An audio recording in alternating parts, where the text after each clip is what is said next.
Sahabat Oase Rohani Katolik yang terkasih, salam damai, salam sehat dan sukacita dalam Kristus. Senang sekali saya Teresa Wina bisa menjumpai kembali Anda pada Oase Rohani Katolik hari ini, bertepatan dengan peringatan wajib Santa Perawan Maria dipersembahkan kepada Allah.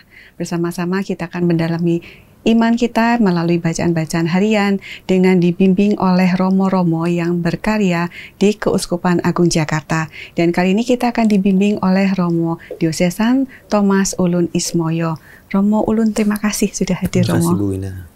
Baik, mari segera kita awali Oase Rohani Katolik hari ini dengan doa pembuka yang akan dipimpin oleh Romo Ulun. Silakan, Romo.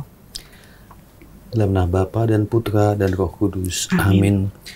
Bapa yang Maha Pengasih, perkenankanlah kami hari ini mendengarkan sabda-Mu, sabda yang kami yakin akan menuntun kami dalam perjalanan kami berjumpa dengan Engkau, dan semoga sabda ini juga menjadi pelita bagi kami, menerangi langkah kami untuk senantiasa berbuat baik, dan dapat melaksanakan sabda-Mu tersebut dalam hidup kami sehari-hari, sehingga nama-Mu dimuliakan. Doa ini kami sampaikan kepadamu dengan pengantaran Yesus Kristus Putramu, Tuhan dan Juru Selamat kami. Amin. Dalam nama Bapa dan Putra dan Roh Kudus. Terima kasih, Romo. Antifon pembuka, terberkatilah engkau perawan Maria oleh Allah yang Maha Tinggi, melebihi semua wanita. Namamu diharumkan oleh Tuhan dan dimasyurkan orang senantiasa. Bacaan pertama dari kitab Wahyu bab 5 ayat 1-10. Aku, Yohanes, melihat seorang yang duduk di atas tahta di surga, dengan tangan kanan dia memegang sebuah gulungan kitab. Kitab itu ditulisi sebelah dalam dan sebelah luarnya, dan dimeterai dengan 7 meterai. Dan aku melihat seorang malaikat yang gagah, yang berseru dengan suara nyaring katanya, "Siapakah yang layak membuka gulungan kitab itu dan membuka meterai-meterainya?" Tetapi tak seorang pun di surga atau di bumi atau di bawah bumi yang dapat membuka gulungan kitab itu atau melihat sebelah dalamnya. Maka menangislah aku dengan amat sedihnya, karena tidak seorang pun dianggap layak untuk membuka gulungan kitab itu ataupun melihat sebelah dalamnya. Lalu berkatalah seorang dari tua-tua itu kepadaku, "Jangan menangis. Sesungguhnya singa dari suku Yehuda, yaitu tunas Daud, telah menang. Dialah yang dapat membuka gulungan kitab itu dan membuka ke-7 meterainya." Maka aku melihat seekor anak domba berdiri di tengah-tengah tahta dan di tengah-tengah keempat makhluk serta orang tua-tua itu. Anak domba itu kelihatan seperti telah disembelih. Ia bertanduk 7 dan bermata 7. Itulah ke-7 roh Allah yang diutus ke seluruh bumi. Lalu datanglah anak domba itu dan menerima gulungan kitab dari tangan dia yang duduk di atas tahta itu. Ketika ia mengambil gulungan kitab itu, tersungkurlah keempat makhluk dan ke-24 orang tua-tua di hadapan anak domba. Mereka masing-masing memegang sebuah kecapi dan sebuah cawan emas penuh dengan kemenyan. Itulah doa orang-orang kudus. Dan mereka menyanyikan suatu lagu baru, katanya, "Layaklah engkau menerima gulungan kitab dan membuka ke-7 meterainya, sebab engkau telah disembelih dan dengan darahmu telah membeli mereka bagi Allah dari setiap suku, bahasa, kaum, dan bangsa. Engkau telah membuat mereka menjadi suatu kerajaan dan menjadi imam-imam bagi Allah kita, dan mereka sebagai raja akan memerintah di bumi." Demikianlah sabda Tuhan. Syukur kepada Allah. Kita tanggapi dengan Mazmur tanggapan, "Tuhan, Engkau telah membuat kami menjadi raja dan imam." Tuhan, Engkau telah membuat kami menjadi raja dan imam. Nyanyikanlah bagi Tuhan lagu yang baru. Pujilah Dia dalam jemaah orang-orang saleh.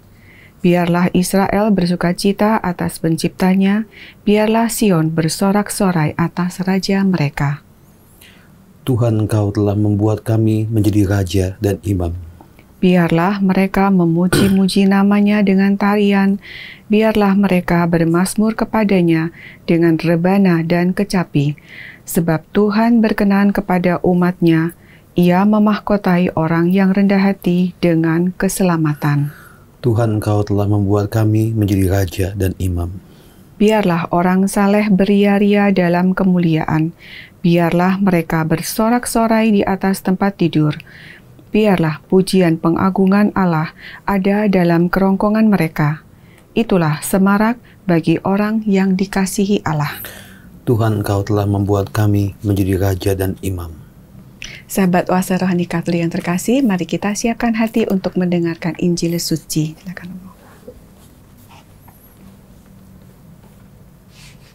Haleluya. Haleluya, haleluya. Haleluya. Hari ini janganlah bertegar hati, tetapi dengarkanlah suara Tuhan. Haleluya. Tuhan bersamamu. Dan bersama rohmu. Inilah Injil suci menurut Lukas. Dimuliakanlah Tuhan. Pada waktu itu ketika Yesus mendekati Yerusalem dan melihat kota itu, ia menangisinya. Katanya, "Wahai Yerusalem, alangkah baiknya andaikan pada hari ini juga engkau mengerti apa yang perlu untuk damai sejahteramu. Tetapi sekarang hal itu tersembunyi bagi matamu. Sebab akan datang harinya musuhmu mengelilingi engkau dengan kubu, lalu mengepung dan mengempit engkau dari segala jurusan. Dan mereka akan membinasakan dikau beserta semua pendudukmu. Tembokmu akan dirobohkan, dan tiada satu batu pun akan dibiarkan terletak di atas batu yang lain. Sebab engkau tidak mengetahui saat Allah melawati engkau." Demikianlah sabda Tuhan. Terpujilah Kristus. Baik sahabat Oase Rohani Katolik yang terkasih, kita sudah bersama-sama membaca bacaan harian hari ini. Mari kita sekarang perdalam dari mulai bacaan pertama. Silakan Romo, ada pengajaran apa Romo? Ya baik Ibu Wina. Ya pertama-tama kalau saya katakan ini, saya kenapa dapat yang bagian teks-teks yang berat. Sama Romo, waktu bacanya ini apa gitu. Ya. Ini kan pertama dari kitab Wahyu, sesuatu yang agak susah diartikan. Dan yang kedua dari sabda Yesus mengenai visi terhadap ataupun sabda kenabian Yesus terhadap apa yang akan terjadi di Yerusalem. Dua-duanya itu sabda yang cukup berat.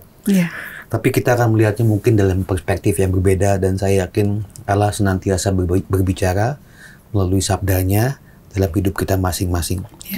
Yang pertama dari kitab Wahyu. Kalau kita lihat kitab Perjanjian Baru, itu kan terdiri dari beberapa bagian. Bagian yang kita kenal dan kita yakin sering kita dengarkan adalah bagian Injil, 4 Injil. Kemudian ada kisah, yaitu kisah para rasul, menceritakan kisah para rasul. Secara khusus adalah kisahnya Paulus di sebagian besar dalam kisah para rasul tersebut. Karena pengarang Injil, pengarang kisah para rasul adalah Lukas, yang adalah murid dari Paulus. Jadi sebagian besar adalah kisah perjalanan para rasul, secara khusus rasul Paulus. Kemudian ada surat-surat pastoral, dan surat-surat pastoral itu terdiri dari beberapa surat dari rasul Paulus, ada surat Yakobus, ada surat Yohanes dan lain sebagainya. Dan ada satu yang nyelip nih, yaitu kitab Wahyu. Kitab Wahyu adalah kitab apokaliptik. Maksudnya apa? Di antara semua surat-surat kisah-kisah tentang Tuhan Yesus ada sebuah kitab apokaliptik. Kitab apokaliptik dalam Perjanjian Baru adalah kitab Wahyu. Dalam Perjanjian Lama adalah kitab Daniel. Kitab apokaliptik adalah kitab yang berbicara mengenai visi, secara khusus mengenai visi ke depan. Dan visi ke depan itu dapat diartikan macam-macam. Arti yang pertama adalah arti yang namanya akhir zaman. Pendekatannya adalah visi itu mengenai sesuatu yang akan terjadi di depan, yaitu mengenai akhir zaman. Visi yang kedua adalah mengenai yang namanya kedatangan kerajaan Allah. Visi yang ketiga adalah mengenai yang namanya kejayaan serta kemuliaan Tuhan. Kurang lebih itulah visi yang mau disampaikan dalam kitab-kitab kitab-kitab apokaliptik. Secara khusus yang kita dengarkan pada pagi hari ini yaitu kitab Wahyu. Kitab Wahyu susah untuk yang namanya diterjemahkan teks demi teks. arti demi arti. Kayak karena banyak namanya simbol-simbol ya, Romo. Karena banyak simbol-simbol, dan simbol-simbol itu ya bukan untuk itulah kitab Wahyu dibaca. Maksudnya hanya mengerti ini simbol ini maknanya apa, simbol ini maknanya apa. Ini adalah Wahyu Yohanes mengenai visi sesuatu yang akan terjadi di masa mendatang.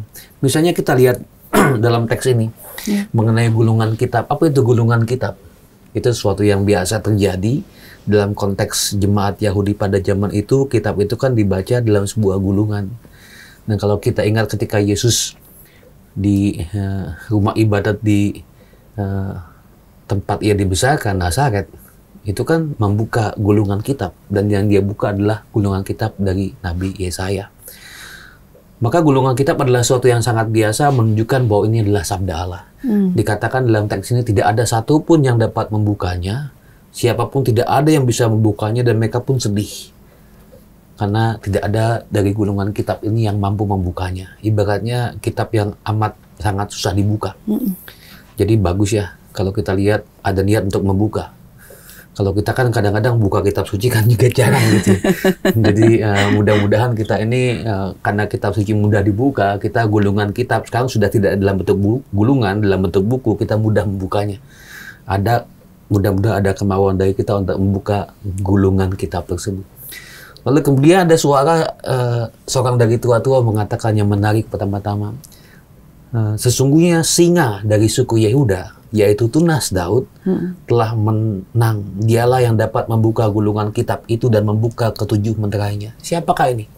Ketika saya membaca teks ini pertama-tama, saya membayangkan itu singa. Dan singa itu adalah lambang Injil Markus.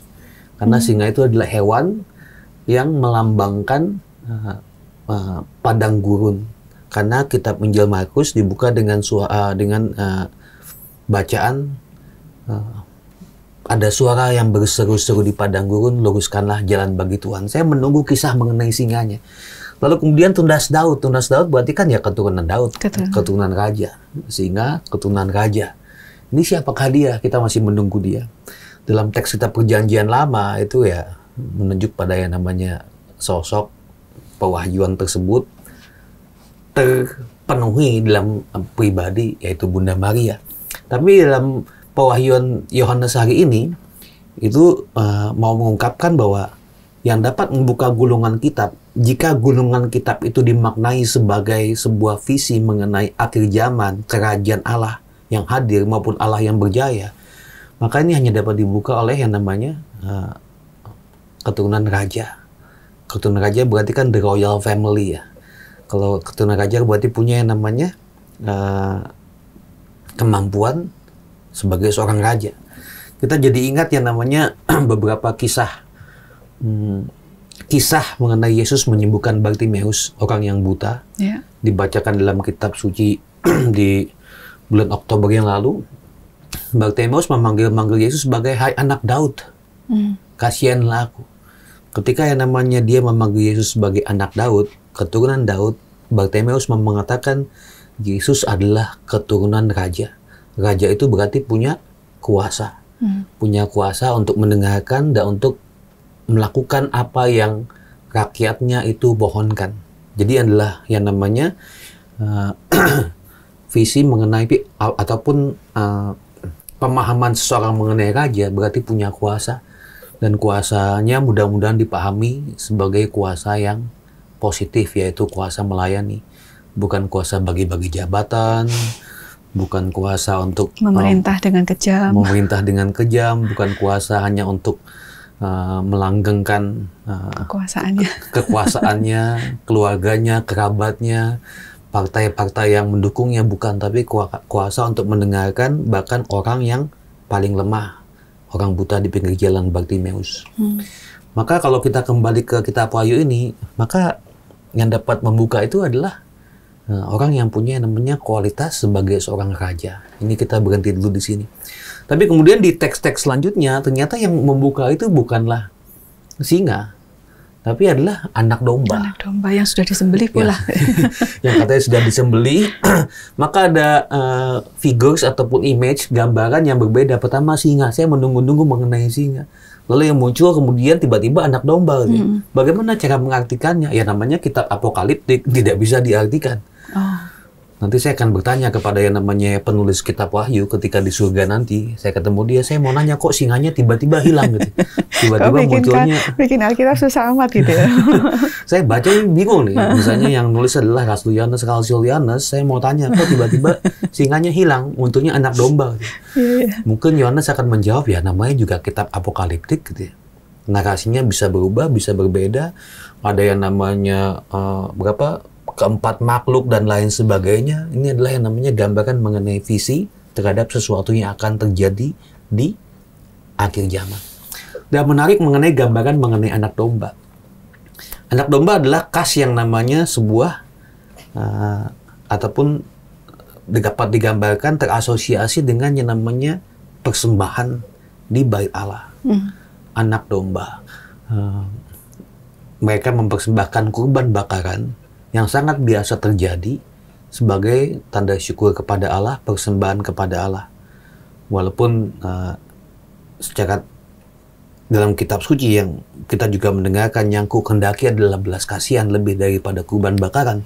Tapi kurban bakaran adalah sesuatu yang sangat biasa dihidupi orang dalam konteks persembahan. Itu terjadi macam itu. Maka anak domba Allah ini memang adalah kurban pendamaian antara manusia dengan Allah, mempersembahkan hidupnya, mempersembahkan yang namanya apa yang ia punya sebagai tanda syukur kepada Allah, dan asap yang naik ke hadapan hadirat ilahi Allah adalah yang namanya asap penuh rasa syukur. Itu adalah sesuatu yang amat sangat biasa pada zaman tersebut. Untungnya sekarang di gereja-gereja kan sudah tidak ada lagi gitu. Asapnya digantikan dengan wiruk dan dupa.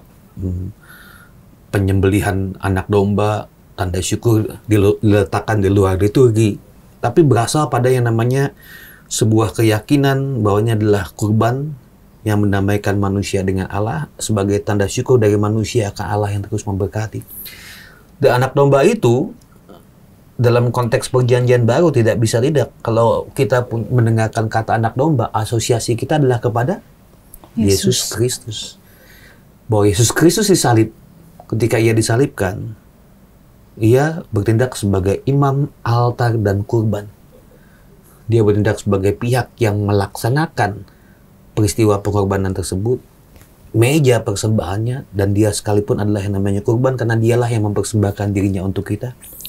Maka anak domba ini mengarah pada pribadi Yesus Kristus yang telah menjadi kurban pendamaian antara Allah dengan manusia, yang menjadi tanda di mana Allah berada terus-menerus ketika menjaga manusia dan manusia pun kemudian berada dalam naungan cinta kasih Allah.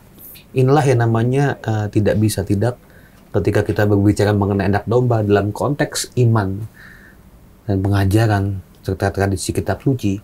Ini adalah pribadi Yesus Kristus. Maka yang dapat membuka gulungan kitab di bagian dikatakan seperti ini. Engkau telah disembelih, layaklah engkau menerima gulungan kitab dan membuka ketujuh meterainya, sebab engkau telah disembelih, dan dengan darahmu telah membeli mereka bagi Allah dari setiap suku, bahasa, kaum, dan bangsa. Jadi ini semua manusia ya, Romo? Semua manusia diselamatkan. Lepas dari mereka punya keyakinan itu atau tidak, tapi semua manusia diselamatkan berkat kurban Yesus Kristus. Kematiannya adalah sebagai sebuah momen peristiwa yang menjadi titik balik peristiwa penyelamatan. Maka kurang lebih bacaan pertama hari ini dari kitab Wahyu berbicara mengenai pribadi Yesus Kristus. Anak domba kan sosok yang lemah ya. Dia bukan domba besar, dia anak domba yang paling gampang dikorbankan. Tapi ketika ia lemah, ketika ia tak berdaya, itulah yang menjadi kurban pendamaian yang luar biasa, efeknya sangat luar biasa ketika berbicara mengenai sejarah keselamatan umat manusia. Maka wahyu dari penginjil ataupun Rasul Yohanes ini mengajak kita merenungkan mengenai pribadi Yesus Kristus yang dalam kelemahannya di kayu salib, ketika ia merelakan diri untuk wafat bagi kita, ia adalah kurban pendamaian kita dengan Allah. Ini adalah kisah yang mau diungkapkan oleh penginjil ataupun oleh Rasul Yohanes. Yang lain-lain, ya namanya kitab Wahyuan ya, ada 7 materai, apa maknanya 7 gitu ya. Kalau iya, biasanya orang kan ini 7 negara kah apa-apa gitu ya Romo ya. Ya bisa macam-macam ya. Angka 7 kan bisa diartikan macam-macam ya saudara-saudara gitu ya.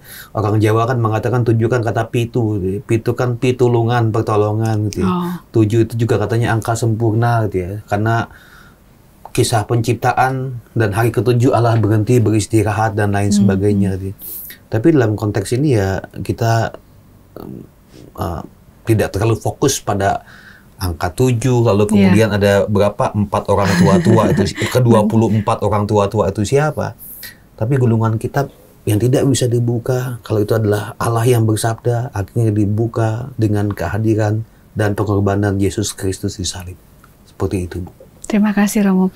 Saya tertarik dengan kata-kata Romo tadi bahwa yang dari tadinya Romo mencari singa, lalu kemudian yang tampil kan anak domba. Lalu Romo katakan anak domba yang lemah, yang tidak berdaya, tetapi kemudian ternyata itu yang justru mempunyai kekuatan gitu ya Romo.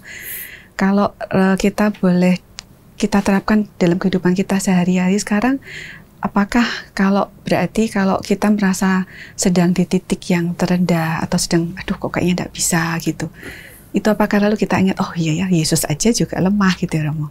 Menurut Romo bagaimana?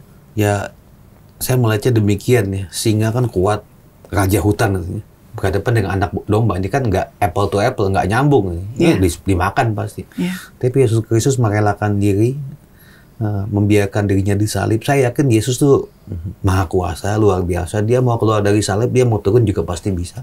Dia bisa membangkitkan orang mati, dia bisa yang namanya berjalan di atas air. Itu saya yakin dengan kemahakuasaannya itu adalah peristiwa yang kecil. Tapi ketika Yesus Kristus merelakan diri menjadi anak domba untuk keselamatan kita, itu menjadi sesuatu yang luar biasa. Implikasinya untuk hidup kita yang tadi Ibu katakan, ya dalam kelemahan kita mengakui bahwa dalam kelemahan kita Allah itu juga mengentangkan tangan untuk kita. Ketika Yesus salib, memeluk dosa-dosa kita, memeluk kelemahan kita. Nah itu adalah sarana juga untuk keselamatan nanti. Saya melihatnya demikian. Baik, terima kasih Romo. Sudah menguatkan bahwa apapun yang kita punya, kelemahan-kelemahan kita, Allah merengkuh kita ya Romo. Baik, sahabat Oase Rohani Katolik yang terkasih, mari kita endapkan apa yang sudah disampaikan oleh Romo Ulun. Kita akan sambung lagi di sesi yang kedua.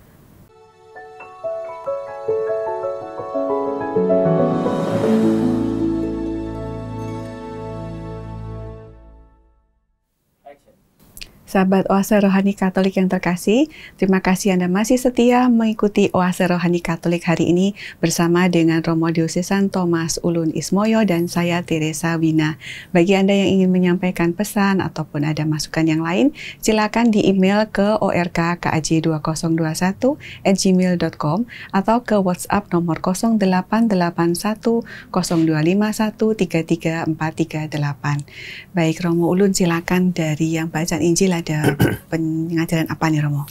Bacaan Injil hari ini juga adalah bacaannya agak mellow, bacaannya agak gloomy, bacaannya agak berat karena berbicara mengenai visi Yesus mengenai Yerusalem, kehancuran Yerusalem di mana tidak akan ada batu berdiri di atas batu lainnya. Kita bisa melihatnya sebagai sebuah visi ke depan atau kita bisa melihatnya sebagai sesuatu yang sebetulnya memang sudah terjadi. Yerusalem itu yang dimaksud apa, Romo? Kalau kita berbicara mengenai Yerusalem, itu dalam konteks ini berbicara mengenai Yerusalem sebagai sebuah kota, memang lokasi pada saat itu yang menjadi pusat ibadat umat Yahudi, pusat pemerintahan dan pusat segala-galanya. Di sanalah terdapat bait Allah. Tapi Yerusalem itu dalam sejarah perkembangan waktu itu kan senantiasa akhirnya memang dihancurkan terus-menerus. Bangsa Israel itu, kalau kita melihat dari konteks historis ya, bangsa Israel sudah mengalami berbagai macam pembuangan dari kerajaan Asyur gitu, dari kerajaan Babel yang menguasai Israel. lalu kemudian membawa orang-orang Israel sebagai tahanan dan buangan di tanah lain, di tanah asing. Dan di tanah asing itulah kisah kenabian muncul. Lalu kemudian bangsa Israel kemudian mendapatkan penjajahan lagi. Zaman ketika Yesus hidup di Palestina dan sekitarnya, itu Israel berada dalam yang namanya penjajahan bangsa Romawi. Ide Israel sebagai bangsa terpilih dalam sejarah kitab suci itu adalah ide yang menarik. Bangsa yang terpilih itu menurut persepsi umat Israel kalau mereka punya 3 hal. Pertama, punya yang namanya tanah yang dijanjikan. Yang kedua, punya raja, pemimpin yang mempersatukan. Yang ketiga, punya bait Allah. 2 yang pertama sudah tidak ada. Tanah yang dijanjikan, the promised land. Mereka itu dijajah. Jadi ini tanah, tapi mereka itu adalah bukan pemilik tanah tersebut, karena mereka dijajah, mereka kehilangan yang namanya tanah, mereka kehilangan yang namanya kemerdekaan. Yang pertama sudah hilang. Yang kedua juga sudah hilang. Raja itu sesudah yang namanya keturunan Daud, entah keberapa terpecah belah, kerajaan utara, kerajaan selatan. Ide sebagai raja yang punya unsur ilahi sekaligus kepemimpinan yang mempersatukan tidak ada lagi. Ada kerajaan Yehuda di selatan, kerajaan Israel di utara, itu tidak ada lagi. Maka yang kedua juga sudah hancur. Yang ketiga, yang tersisa adalah yang namanya bait Allah. Ini adalah satu-satunya penanda untuk umat Israel bahwa mereka adalah bangsa terpilih. Makanya mereka sangat tersinggung ketika Yesus mengatakan, "Rubuhkanlah bait Allah ini, dan dalam 3 hari aku akan membangunnya." Wah, apa-apaan nih katanya. Ini adalah tanda bahwa kami sebagai bangsa terpilih. Lalu Yesus menangisi Yerusalem, itu adalah konteks dalam Injil Lukas. Injil Lukas senantiasa mengarahkan Yesus itu kepada Yerusalem. Dikatakan berulang kali Yesus mengarahkan pandangannya ke Yerusalem dalam perjalanannya ke Yerusalem. Karena Yerusalem tempat sebagai pusat peribadatan kepada Allah, juga adalah tempat di mana nabi-nabi diusir, nabi-nabi kemudian ditolak, nabi-nabi dianiaya, dan orang-orang pilihan Allah dibunuh. Maka ketika Yesus menangisi Yerusalem pada hari ini adalah sebuah yang namanya pengingat, kalau boleh saya katakan. Di tempat inilah bahwa yang sabda Allah yang seharusnya didengarkan, yang seharusnya dilaksanakan malah tidak terjadi. Itu yang menjadi intisarinya pada saat itu. Kata-kata Tuhan Yesus, "Alangkah baiknya andaikan pada hari ini juga engkau mengerti apa yang perlu untuk damai sejahteramu. Hendaklah engkau mengerti apa yang perlu untuk damai sejahteramu." Dan Yerusalem ketika Yesus marah-marah di bait Allah di Yerusalem, itu kan yang terjadi bait Allah sebagai tempat pusat dalam tanda kutip jualan pemerasan,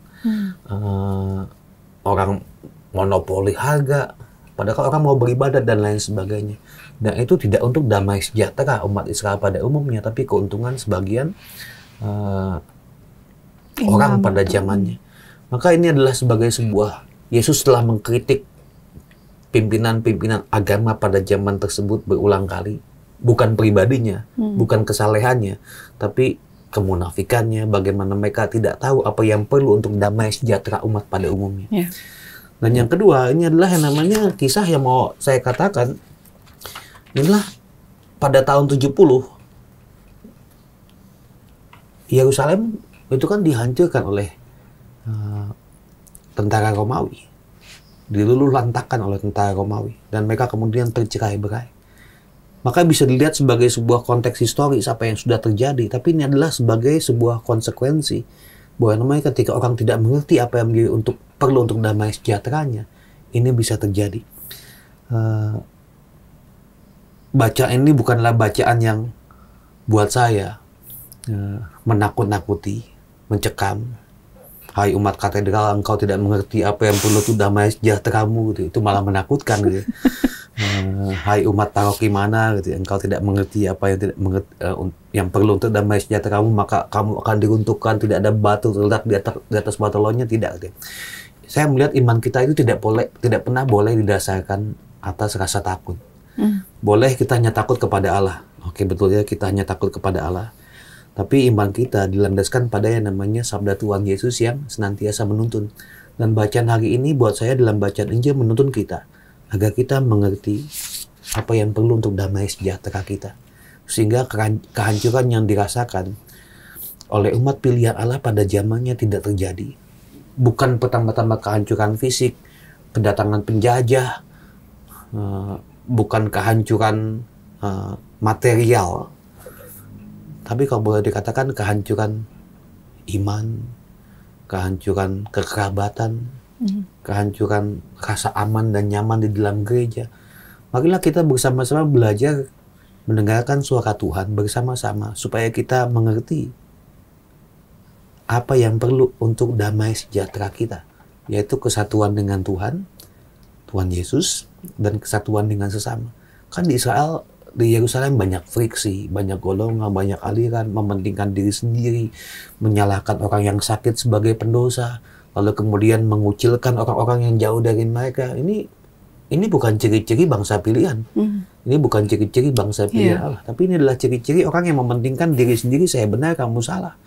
Maka kehancuran material itu bisa terjadi, tapi kehancuran spiritual itu yang terus terjadi dalam hidup umat pada zamannya, dan semoga tidak terjadi pada kita. Maka teks hari ini adalah sebagai sebuah ingatan yang paling penting buat saya, itu bukan visi mengenai kehancuran Yerusalem, tapi sabda Tuhan Yesus yang pertama-tama. Alangkah baiknya jika Ibu Wina, saya, Bapak-bapak, Ibu-ibu yang di sini mengerti apa yang paling perlu untuk damai sejahtera kita, yaitu kebersatuan dengan Tuhan, kebersamaan, tidak saling mengutuk, membela diri, menang-menangan, yang paling penting. Dan itu adalah yang namanya ciri-ciri kerajaan Allah sudah hadir. Kesatuan dengan Tuhan, kekerabatan dengan sesama, yang membuat tempat kita menjadi Yerusalem surgawi, bukan Yerusalem fisik, demografis yang ada di sebuah negara tertentu, tapi Yerusalem surgawi. Mungkin itu sedikit refleksi yang bisa saya berikan. Terima kasih Romo. Menarik bahwa Romo bisa membahasakan Injil yang kayaknya agak abstrak gitu menjadi lebih membumi gitu Romo. Nah tadi Romo sudah katakan beberapa ciri-ciri bagaimana supaya kita bisa damai sejahtera. Kita kan sering merasa ya Romo, kayak Tuhan Yesus kan suka bilang, kamu tuh sudah melihat macam-macam, sudah merasakan, tapi kok nggak tobat-tobat gitu ya. Kira-kira apa sih Romo yang menghalangi kita atau untuk bisa baik, untuk bisa mendapatkan damai sejahtera itu? Padahal kita sudah tahu seharusnya. Ya kita punya namanya kelemahan manusiawi ya. Saya entah membacanya secara teologis. Kalau teologis ini 3 SKS, panjang saya ngajarnya gitu. Tapi saya melihat yang namanya ada sisi kelemahan manusiawi. Sederhana seperti ini, ketika kita adalah keturunan Adam ya. Itu dalam perspektif teologi kita. Dan Adam itu karena dosanya mewariskan 3 hal. Satu, mewariskan yang namanya dosa asal. Yang kedua, karena kita berdosa, kita menjumpai kematian. Ini yang kedua. Yang ketiga, dosa Adam itu membuat kita memiliki yang namanya gumpalan dosa. Gumpalan dosa adalah kemampuan kita untuk berbuat dosa. Kemampuan kita untuk yang namanya jauh dari Allah. Kemampuan kita untuk yang namanya berbuat yang tidak begitu baik. Bukan disebut kelemahan ya, tapi kemampuan ya Romo? Ya itu istilahnya, sebetulnya ada istilah lainnya dalam bahasa sananya gitu ya. Tapi saya melihatnya adalah kayak ya kelemahan yang membuat kita mampu berbuat dosa gitu ya. Karena kita ngaku dosa ya. Habis ngaku dosa di parkiran kita marah-marah lagi, itu terjadi kan. Wah, saya baru ngaku dosa dan lain sebagainya. Saya baru komuni, saya baru misa, jajan di kantin, ngomel-ngomel lagi dan lain sebagainya gitu.